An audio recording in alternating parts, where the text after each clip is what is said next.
नमस्कार। आज आदि शंकराचार्य का जीवन आज के नवयुवक को कैसे प्रेरणा देता है, इस विषय पर हम बात करते हैं। आदि शंकराचार्य का जन्म ज़्यादातर जो लोगों की मान्यता है वो 822 ईस्वी में उनका जन्म हुआ। उस समय जो पूरे देश के अंदर बहुत सारा अध्यात्म के नाम पे अंधकार था। दक्षिण भारत में विशेषतः जो शिव के जो उपासक थे शैव, विष्णु के जो उपासक थे वैष्णव, और मुख्यतः जो शक्ति के जो उपासक थे शाक्य, एक दूसरे के साथ लड़ते रहते थे। तो शंकराचार्य का सबसे बड़ा रोल जो मैं मानता हूँ वो एक सरसता और समन्वय का था, जिन्होंने जीवन के हर पहलू को टच किया और सब तरह से उन्होंने एक तालमेल जो बिठाया। जन्म से ही उनका पूरा जो लक्षण थे वो, क्योंकि शिवांश थे, उनके माता पिता ने भगवान शिव की आराधना करके उनको प्राप्त किया था।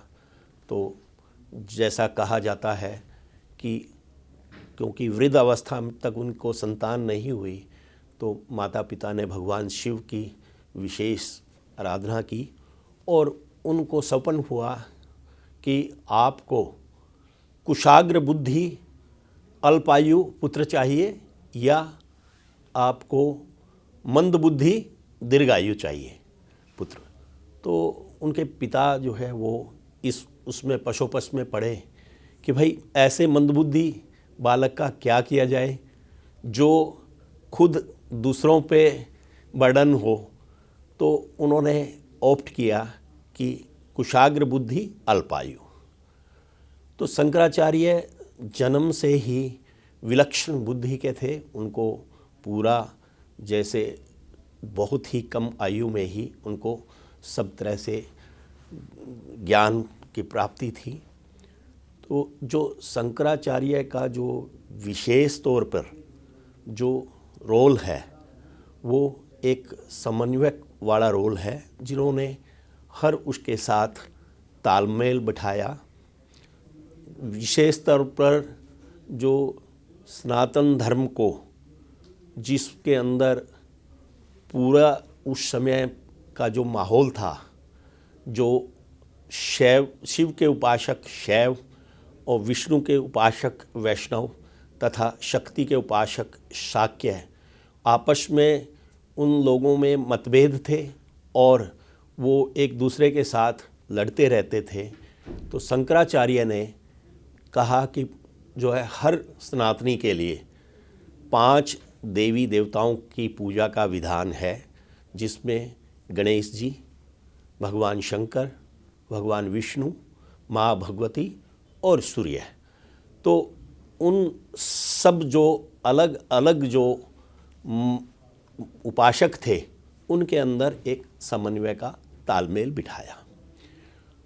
जो सबसे बड़ा जो योगदान है उनका, वो उन्होंने जो शास्त्र जो आम जनता के लिए सुलभ नहीं था, क्योंकि गूढ़ संस्कृत सब लोग नहीं जानते थे, और जो उपनिषदों का ज्ञान, ब्रह्मसूत्र का ज्ञान, गीता का ज्ञान, वो आम आदमी को सुलभ नहीं था। तो उन्होंने 13 उपनिषदों पे भाष्य लिखा। गीता पे शंकर भाष्यम, गीता की कमेंट्री जो उनकी है, और ब्रह्मसूत्र की जो व्याख्या उन्होंने की। और वो जो व्याख्या थी वो इजी संस्कृत में उन्होंने किया, जिसको आगे चलकर हिंदी में भी अनुवाद हुए और आम जनता को सुलभ हुई। अब जैसे उनकी जो गीता की कमेंट्री है वह अपने आप के अंदर, गीता पे असंख्य अभी कमेंट्रीज़ हैं और हर जो कमेंटेटर है उसने अपने हिसाब से किया है। अब शंकराचार्य चूँकि ज्ञान मार्गी थे तो उनकी जो शंकर भाष्यम है वो ज्ञान पे ही आधारित है, लेकिन जो उन्होंने बीच बीच में शंकराचार्य का जो स्कूल ऑफ थॉट था, जो अद्वैतवाद, वो अद्वैतवाद आज लगभग 1300 वर्ष हो गए।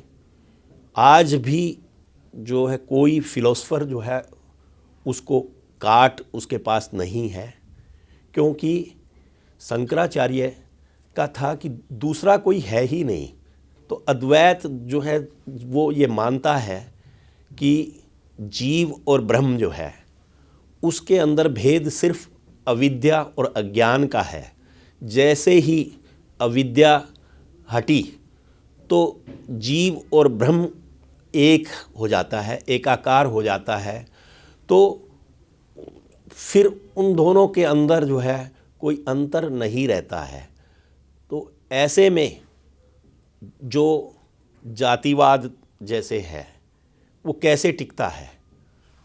अब गीता का जो रियल, जो भगवान कृष्ण के मुख से दूसरे अध्याय का जो 11वां श्लोक है वहीं से रियल गीता शुरू होती है, जिसके अंदर जो है उससे पहले सिर्फ कॉन्टेक्स्ट है। जो दूसरा अध्याय का 11वां श्लोक है, अशोचान वशोचस्त्वम प्रज्ञावादांश्च भाससे गतासून अगतासूंस नानु शोचंति पंडिता। तो शंकराचार्य पंडित शब्द की व्याख्या करते हैं, पंडा आत्म विषयक बुद्धि येषाम ते ही पंडिता। जिनके पास आत्म विषयक बुद्धि है उस आत्म विषयक बुद्धि को संस्कृत में पंडा बोलते हैं, और जिनके पास पंडा नाम की बुद्धि है वो पंडित हैं। अब इसमें जन्म कहाँ से आ गया? जन्म से जो है जाति कहीं टिकती नहीं है। जो पंडित की व्याख्या उनकी है, जिसके पास भी आत्मविषयक बुद्धि है वही पंडित है।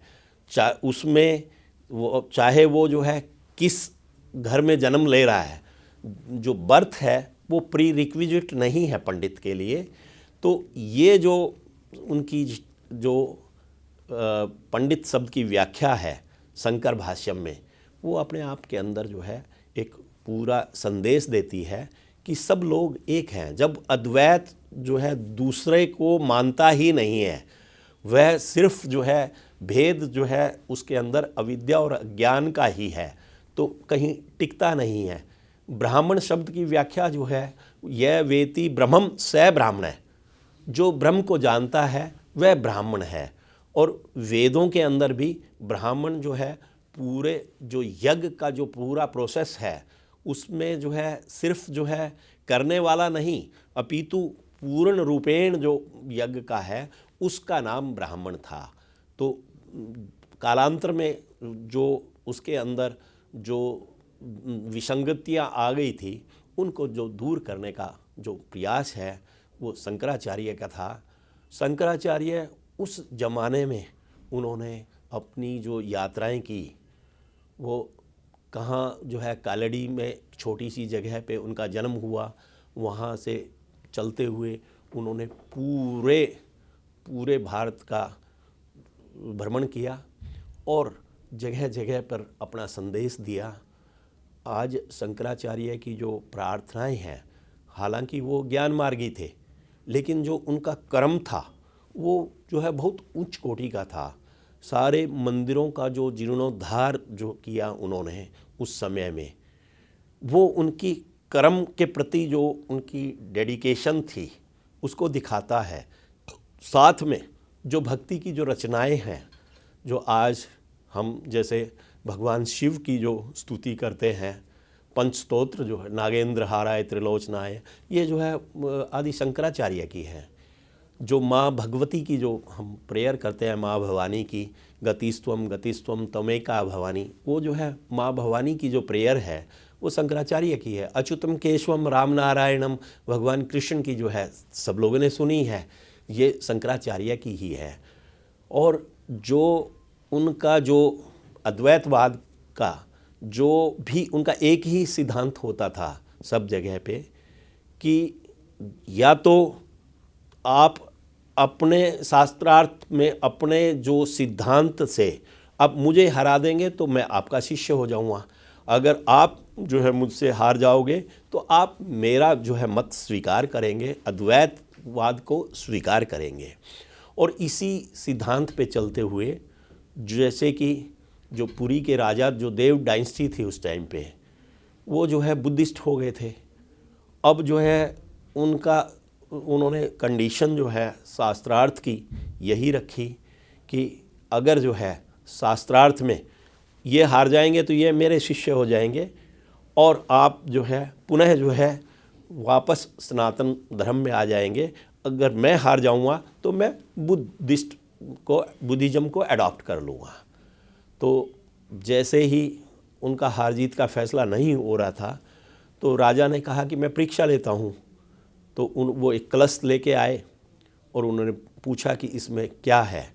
तो शंकराचार्य ने इशारा किया कि पहले आप बुद्धिस्ट से ही पूछ लीजिए।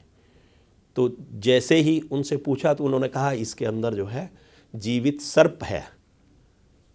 तब फिर शंकराचार्य से पूछा गया, शंकराचार्य ने कहा कि इसमें भस्म है। तो जैसे राजा ने ढक्कन उठाया तो देखते हैं कि उसके अंदर भस्म मिली, जबकि राजा ने उसमें जीवित सर्प रखा था। तो उन्होंने अपने योग के तेज बल से उसको भस्म कर दिया। और आज भी जो वो कलश है वो जगमोहन में जो है जगन्नाथपुरी में रखा हुआ है और देव डायनेस्टी फिर से सनातन में आ गई। तो जो शंकराचार्य का जो इस संस्कृति को बचाने का जो उनका योगदान है वो बेजोड़ है। और जगह जगह जो है, चाहे वो बद्रीनाथ का मंदिर हो जहाँ पे जो बद्री विशाल की जो प्रतिमा थी वो जो है विधर्मियों के भय से उसको अलकनंदा में बहा दिया गया था और वह उसके स्थान पे एक छोटी सी जो है सालिग्राम की बट्टी रखी हुई थी। जब शंकराचार्य जी वहाँ गए तो उन्होंने पूछा कि भाई इनका विग्रह कहाँ है बद्री। तो उन्होंने कहा कि वो तो जो है अलकनंदा में बहा दिया गया था। तो उन्होंने अलकनंदा में जो है डुबकी लगाई और जो वो मूर्ति जो बद्री विशाल की जो लेके आए तो वो खंडित मूर्ति थी। तो उन्होंने पुनः डुबकी लगाई, तीसरी बार भी फिर वही खंडित मूर्ति जब आई 3 बार तो आकाशवाणी होती है कि इसी मूर्ति की आप स्थापना कीजिए। तो उन्होंने वही मूर्ति आज जो हम बद्री विशाल में देखते हैं जो शंकराचार्य जी ने अलकनंदा से निकाली थी।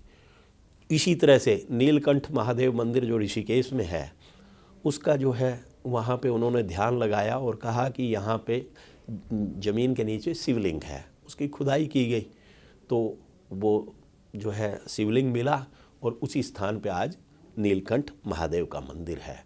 जागेश्वर में जब वो गए उत्तराखंड पिथौरागढ़ में तो वहाँ पे जो जागेश्वर है वो शिवलिंग जो है बहुत ही उसका तेज इतना अधिक था तो उसको शांत जो है शंकराचार्य ने किया।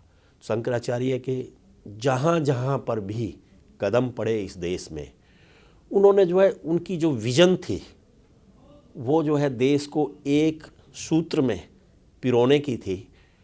और इसी से आप अंदाज़ा लगाइए कि 4 जो उन्होंने जो पीठ स्थापना की, चारों पीठों की जुरिस्डिक्शन डिसाइड की गई। और जो बद्रीनाथ केदारनाथ में जो पंडित है वो नंबूद्रिपाद ब्राह्मण केरला का होता है, जबकि साउथ की पीठ में नॉर्थ के ब्राह्मण जो है जो जिनको उन्होंने शास्त्रार्थ में हराया, जो शारदा पीठ हुई। तो ये उनकी विजन थी पूरे देश को एक सूत्र में, और वो भी उस काल में जब जो है पूरा का पूरा जो है पैदल, उनके बराबर का कोई ट्रैकर दुनिया में नहीं हुआ।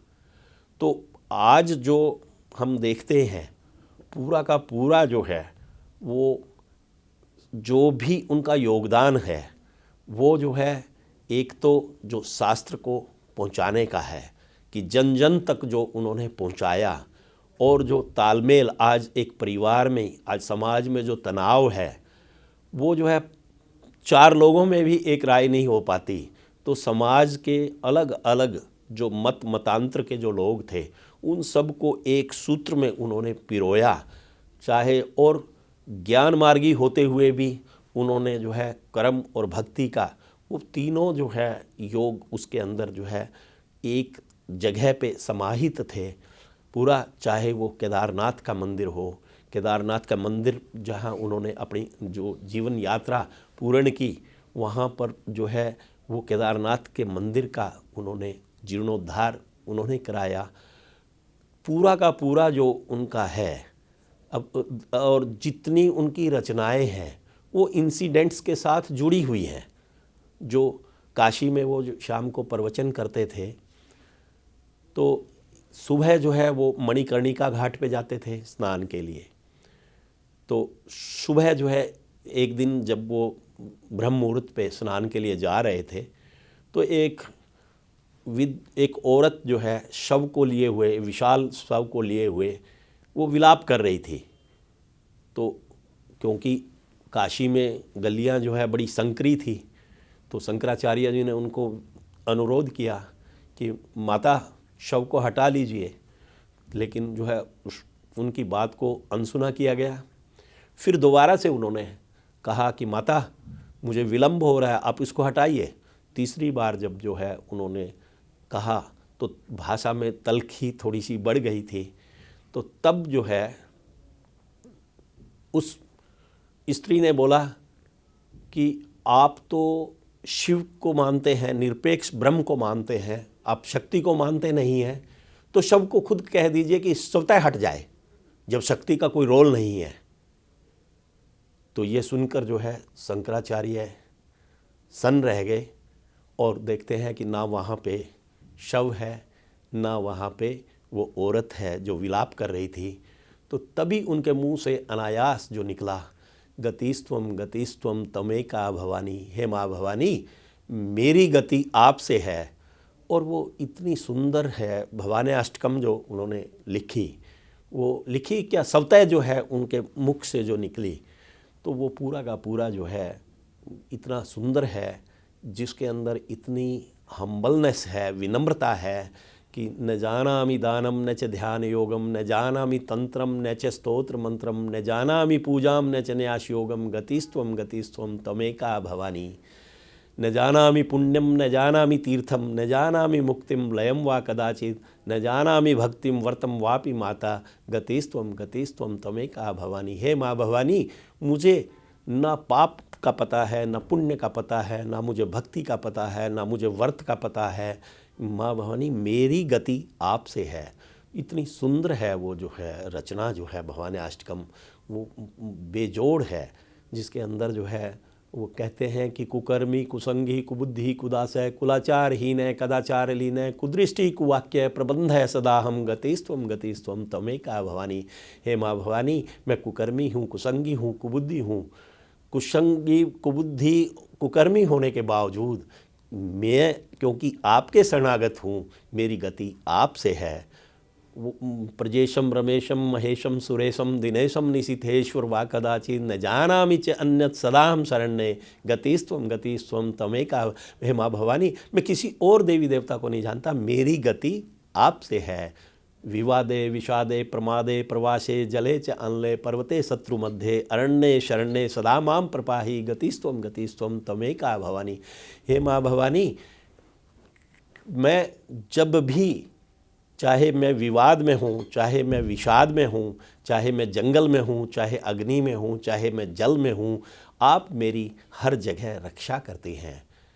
तो अनाथो दरिद्रो जरारोग युक्तो महाक्षीण दीन सदा जाड्य वक्त्र विपत्तौ प्रविष्ट पणष्ट सदा हम, गतिस्त्वम तमेका भवानी। हे माँ भवानी आप मेरी चहुँ ओर से रक्षा करती हैं। मैं जब भी विपत्ति में होता हूँ मैं आपको नमस्कार करता हूँ। ये इतनी सुंदर रचना है भवानी अष्टकम। वो इसी तरह से उन्होंने हर देवी देवताओं की और जो भी उनकी जो रचनाएं हैं वो जो है किसी न किसी इंसिडेंट के साथ जुड़ी हुई हैं। चाहे वो जो है अन्नपूर्णा स्तोत्र हो, वो पूरा का पूरा उनका विवेक चूड़ामणि वो जो है एकदम से वैराग्य का संदेश देने वाला है। तो वो पूरा का पूरा एक जो लाइफ थी, 16 वर्ष की थी उनकी जो आयु थी। तो जब काशी में वो शाम को प्रवचन करते थे तो एक बार जो है बूढ़े ब्राह्मण ने उनसे प्रश्न किया, तो उस के प्रश्नों का जो उत्तर उन्होंने दिया तो वो जो है प्रश्नों से संतुष्ट हुए। वेद व्यास जी ही वो वृद्ध ब्राह्मण बन के उनकी कथा में आए थे, उनके प्रवचन में आए थे। उन्होंने कहा कि आपकी आयु जो है 16 वर्ष की थी, 16 वर्ष में अपनी ओर से देता हूँ, अब आप 32 वर्ष के रहेंगे। तो वो जो जगत गुरु का जो उनको टाइटल मिला, वो जो है जब आप गीता, ब्रह्मसूत्र और उपनिषदों पे जब अपने भाष्य लिखते हैं तभी जो है जगत गुरु कहलाते हैं।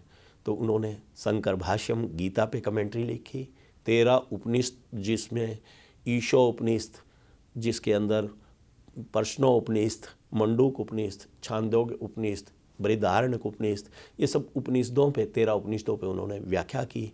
और उपनिषद जो हमारे जो इतना जो ज्ञान हमारे शास्त्रों में है, लेकिन उस ज्ञान का क्या करें जो आम जन को सुलभ ही ना हो। अब ईशोपनिषद का जो पहला मंत्र है, गांधी जी ने कहा कि यदि जो है हिंदू धर्म ग्रंथ सब नष्ट हो जाएं और ईशोपनिषद का जो पहला मंत्र है, ओम ईशावश्यम जगत इदम यत् सर्वम यत् किंचित जगत्याम जगत तेन त्यक्तेन भुंजिथाम, ये मंत्र माँ गृद कसस्वी धनम, ये पहला मंत्र जो है वो पूरी मानवता के लिए संदेश है कि जर्रे जर्रे के अंदर ईश तत्व जो है, ईश्वर विद्यमान है, परमात्मा जो है वो कोई भी चीज़ उनसे बाहर नहीं है। तो मैं विरक्त भाव से, त्याग भाव से कर्म करूं और किसी दूसरे के धन की इच्छा ना करूं।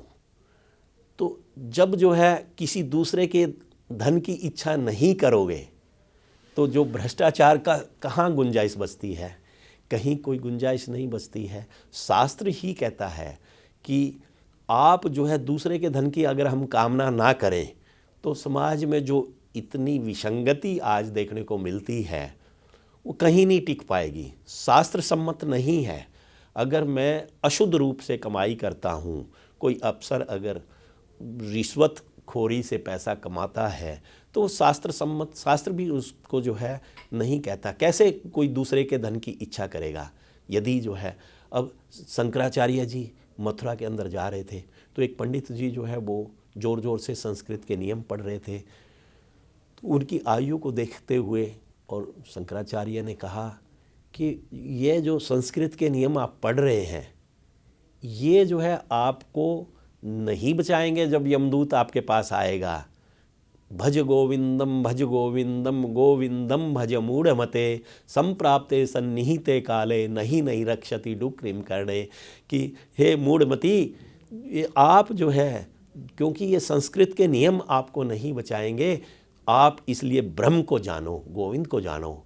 तो एक एक शिष्य ने जो है एक एक जो है श्लोक जो बोला, बालस्तावत क्रीड़ासक्तः तरुणस्तावत तरुणीसक्तः वृद्धस्तावत चिंतासक्तः पर में ब्रह्मणी कोपी न सकता है।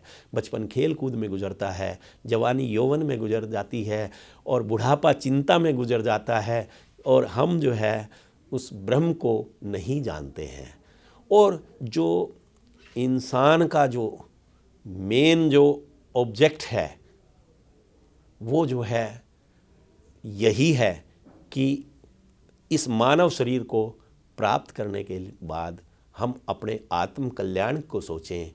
जब अर्जुन को भगवान कृष्ण को वो बोलते हैं कि युद्ध क्षेत्र के अंदर मेरे चाचा मामा सब खड़े हुए हैं और दूसरे अध्याय का जो 7वां श्लोक है, कार्पण्य दोषोपहत स्वभावा पृच्छामि त्वाम धर्म सम्मूढ़ चेता यद श्रेयम स्या निश्चितम ब्रूहि तन्मे शिष्यस्ते अहम सादिमाम त्वाम प्रपन्नम। अब वो कहते हैं कि मैं कार्पण्य दोष से पीड़ित हूँ। अब नॉर्मली तो जो है कंजूस को कहा जाता है कि जो धन के व्यय करने में जो मितव्ययता बरते उसको कंजूस कहा गया है। शंकराचार्य कहते हैं कि कृपण जो है वो नहीं है। जो दूसरे अध्याय के 49वें श्लोक की व्याख्या करते हुए कठोपनिषद को वो कोट करते हैं, जिसके अंदर याज्ञवल्क्य कहता है, हे गार्गी, जो मानव जीवन प्राप्त करने के बाद इस संसार से अक्षर ब्रह्म को जाने बगैर चला जाता है वह कृपण है। तो कार्पण्य दोष जब जो है अर्जुन कहते हैं कि मैं तो जो है कृपण हूँ, मैं कंजूस हूँ, तो सामान्य तौर पर तो जो है वो कार्पण्य दोष शब्द गीता की कमेंट्रीज में आपको मिल जाएगा। लेकिन कार्पण्य दोष जो है किसको होता है, वो शंकराचार्य की जो शंकर भाष्यम है वो हमें बताती है। दुरेण ही ब्रह्म जो 49वां श्लोक है उसकी व्याख्या करते हुए इतनी सुंदर व्याख्या देते हैं। अब वो जो है जो पैसे का जो मामला है उसमें वो बोलते हैं, भज गोविंदम में अर्थम अनर्थम भावम नित्यम नास्ति ततः सुखलेश है सत्यम पुत्रादपि धन भाजाम भीति सर्वत्र ही सा विहिता रीति। कि जो अर्थ का भाव है वो अनर्थ है, इसमें लेस मात्र भी सुख नहीं है। अक्सर जो है बेटा बाप से और बाप बेटे से वो जो है पैसे के मामले में डरता है। ये बात कही गई 822 में उनका जन्म हम मानते हैं, तो 9वीं शताब्दी के अंदर ये बात कही। वो आज भी उससे भी ज़्यादा आज के डेट में भी वो रेलेवेंट है, क्योंकि सारा जो समाज के अंदर जो हम देख रहे हैं जो आपाधापी है वो जो है सब जो है ज़्यादातर पैसे को लेके आपस में विवाद घर के अंदर जो है। लेकिन जो शंकराचार्य का जो संदेश है कि जो हमारा जो मेन जो ऑब्जेक्टिव है लाइफ का वो कहीं पीछे छूट जाता है। कठोपनिषद भी कहता है कि आदमी के जीवन के अंदर जो है जब यमराज और नचिकेता का जो संवाद चलता है कि जब 3 वर यमराज नचिकेता को देते हैं और नचिकेता पहला जो वर मांगता है कि जब मैं लौट के जाऊं तो मेरा पिता जो है मुझ पे क्रोध त्याग दे, मुझे पहचान ले। दूसरा जो वो वर मांगते हैं कि मुझे जो है स्वर्ग की अग्नि का भेद बताइए, और तीसरा कहते हैं कि मुझे जो है आत्म विषयक बुद्धि दीजिए, मुझे आत्म ज्ञान दीजिए। तो उनको लालच देता है यमराज कि आप ये ले लीजिए वो ले लीजिए। तो नचिकेता कहता है कि यमराज अगर आपको देना है तो मेरा जो वर जो आपने दिया है तो मैं तो वही मांगता हूँ कि मुझे आत्मज्ञान दीजिए, और ये गाजे बाजे जो आप स्वप्निल सुंदरी जिनकी बात करते हो ये आप अपने पास रखिए। तब जो है उसको वो जो है ज्ञान देते हैं। और जो कठोपनिषद के अंदर आत्मा की अमरता का संदेश है वही जो है दूसरे अध्याय के 11वें श्लोक से लेके और ये 20 श्लोक जो है आत्मा की अमरता पे ही चलते हैं कठोपनिषद के अंदर।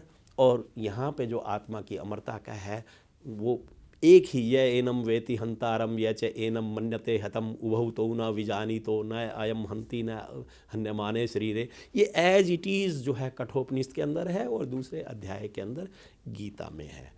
तो जो शंकराचार्य का जो संदेश है वो यही है कि हम जो है हमारा जो जीवन है वो जो है बीत जाता है, हम अपनी इच्छाओं से जकड़े रहते हैं। जैसे भज गोविंदन में वो बोलते हैं, दिन्या मान्यो सायं प्रातः शिश्र वसंतो पुनरायात काल क्रीडति गच्छत आयु तदपि न मूछा त्यासा वायु। कि जो है दिन के बाद रात और ग्रीष्म के बाद शरद, शरद के बाद वसंत, और ऐसे समय बीत जाता है और आदमी जो है वो जो है अपनी इच्छाओं से जकड़ा रहता है। उसी के अंदर जो है बहुत सुंदर एक और श्लोक वो है, पुनरपि जननम पुनरपि मरणम पुनरपि जननी जठरे शयनम ई संसारे बहु विस्तारे कृपया अपारे पाहि मुरारे, कि यदि जो है मानव देह प्राप्त करके आत्म कल्याण के लिए आप कुछ नहीं करते हैं और आप अपनी जीवन यात्रा पूरी करके चले जाते हैं, तो आपका इसी पुनरपि जननम पुनरपि मरणम से आप जो है इस दुष्चक्र से आप बाहर नहीं आते हैं। तो जो शंकराचार्य का संदेश है वो एक ही है। एक तो न कोई छोटा है न कोई बड़ा है, ना कोई जो है उच्च जाति का है ना कोई नीच जाति का है। जो भी जिसके पास भी आत्मविश्वक बुद्धि है वही पंडित है, वही ब्राह्मण है, वही जो है ज्ञानी है, दूसरा कोई नहीं है। और अद्वैतवाद के अंदर जब जो है कहीं कोई भेद ही नहीं है, तो ये समाज जो है जिसके अंदर जो है विसंगतियाँ जाति के नाम पे हैं, कहीं कोई टिकता ही नहीं है। पूरी की पूरी जो धरा है वो जो है एक वसुधैव कुटुंबकम, जो हमारी जो सनातन फिलॉसफी है उसके अंदर सब एक है। इवन जो अलग अलग रास्तों से भी जाने वाले हैं दूसरे धर्मों से भी जो हैं वो भी जो है भिन्न नहीं है। यही सोच जो है वो अद्वैतवाद है।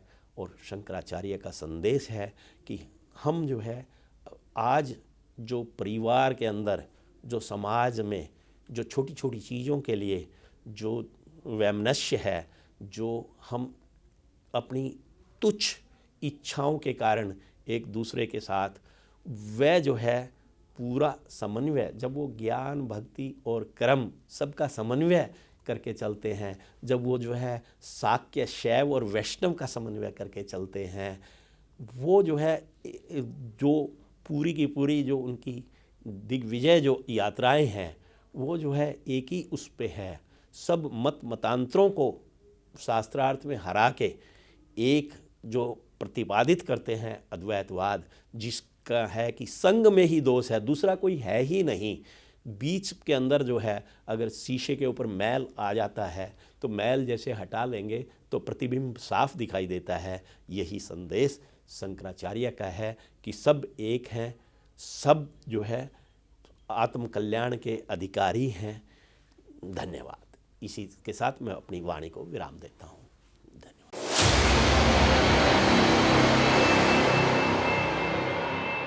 आप हमारे संत वाणी चैनल को सब्सक्राइब करें, वीडियो को लाइक करें, शेयर करें और हाँ, बेल आइकन पर क्लिक करना बिल्कुल ना भूलें ताकि हमारी किसी भी वीडियो की सूचना सबसे पहले आपको मिले।